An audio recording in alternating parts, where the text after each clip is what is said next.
Wir wurden um kurz nach 12 Uhr von der Leitstelle Oberland in Weilheim alarmiert. Vollalarm, sind dann fahrzeugmäßig ausgerückt der Reihe nach.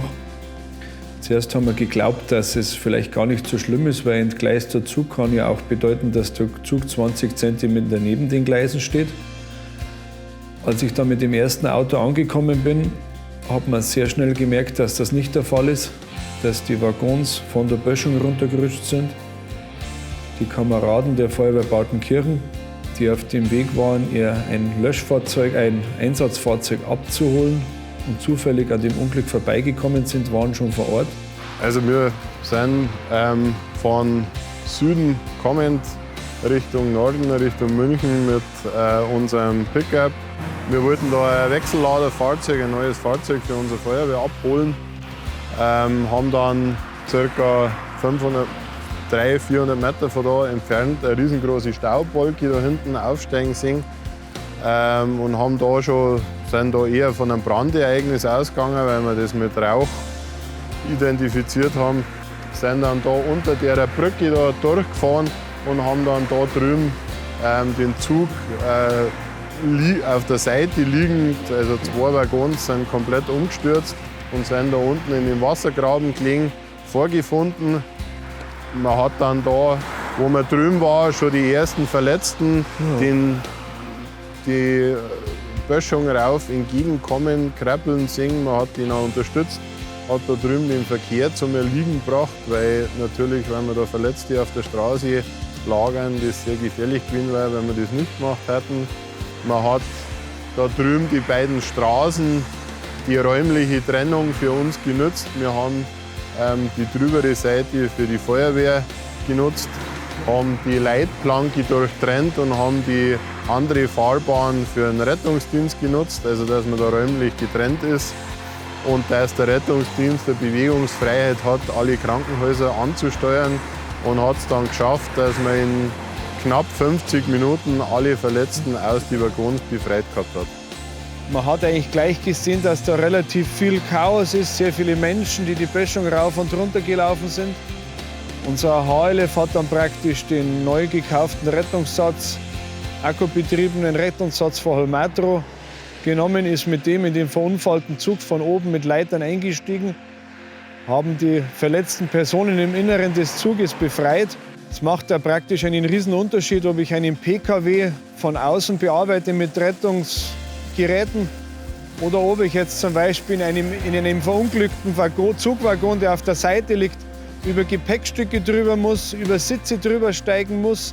Man hat keinen Gang zum Gehen, man muss sich irgendwie vortasten. Und in diesem Fall hat sich das Pention-Akkugerät von Holmatro, Schere, Spreizer, bestens bewährt. Gegenüber einem schlauchgebundenen Gerät ein Riesenvorteil oder schlauchgebundene Geräte mit Benzinantrieb. Man hat keine Luftversorgung, man muss um Frischluft schauen.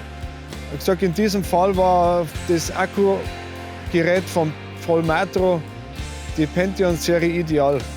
Man hat sehr viel Bewegungsfreiheit. Wir haben uns extra für die Schere 30 Grad abgekantet entschieden, um noch mehr Bewegungsfreiheit zu erreichen. Und wir müssen sagen, wir sind rundum zufrieden. Und bei dem Zugunglück letzten Jahr haben sie sich auch bestens bewährt. Wir haben das komplette Zugunglück mit diesem Satz mit ein und derselben Batterie pro Gerät abgearbeitet. Also wir haben keinerlei Batterietausch gehabt. Es hat alles wunderbar funktioniert. Da hat sie wirklich bewährt, also für die eingeklemmten Personen in so einem beengten Raum, lauter Trümmer, lauter Teile, lauter scharfkantige Gegenstände, ist natürlich schwierig, hydraulische Schläuche zu verlegen. Die haben wir damals noch nicht gehabt, hat die Feuerwehr Garmisch Gott sei Dank in einem HLF einen Rettungssatz von Holmatro akkubetrieben dabei gehabt, und die haben sich da wirklich so sehr bewährt, dass wir kurze Zeit darauf ebenfalls akkubetriebene Holmatro-Geräte beschafft haben, weil in dem Zug mit normalen Schläuche, wie wir es normal an einer Unfallstelle mit einem PKW oder so handhaben, wäre da drin schlichtweg unmöglich gewesen. Beim Zugunglück hat man festgestellt, dass einfach Akkugeräte eine sehr wirkungsvolle und einfach zeitgerechte Art und Weise sind, so technische Hilfeleistungen abzuarbeiten.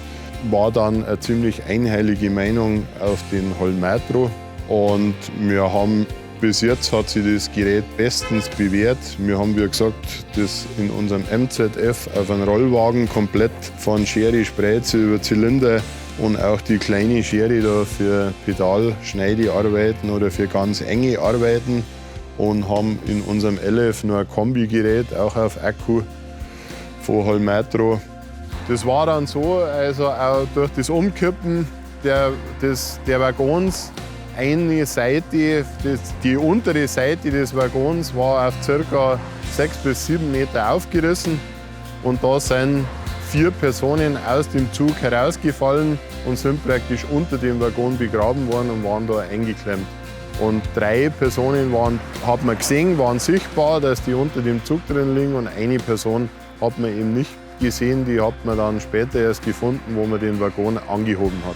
Der am anderen Tag wurde dann mit Hilfe eines Kranunternehmens mit dem Kran der Feuerwehr und Hebekissen der Waggon gehoben, weil es war ziemlich sicher, dass der letzte verunfallte Junge hat nur noch an einer Stelle sein können und das hat sich dann am Schluss auch leider bewahrheitet. Der war unterm letzten Waggon unten drin begraben. Und wo dieser Junge geborgen wurde, war für uns der Einsatz beendet. Und die Kameraden des THW und der Deutschen Bahn haben die Sache dann weitergeführt. Aber insgesamt war es ein sehr guter Einsatz. Es ist super zusammengearbeitet worden von sämtlichen eingesetzten Feuerwehren, Rettungskräften, THW, Rotes Kreuz, Polizei. Es ist alles Hand in Hand gelaufen und ich glaube, daraus resultiert auch die Zeit, dass innerhalb von 40 Minuten alle verletzten Personen abtransportiert wurden.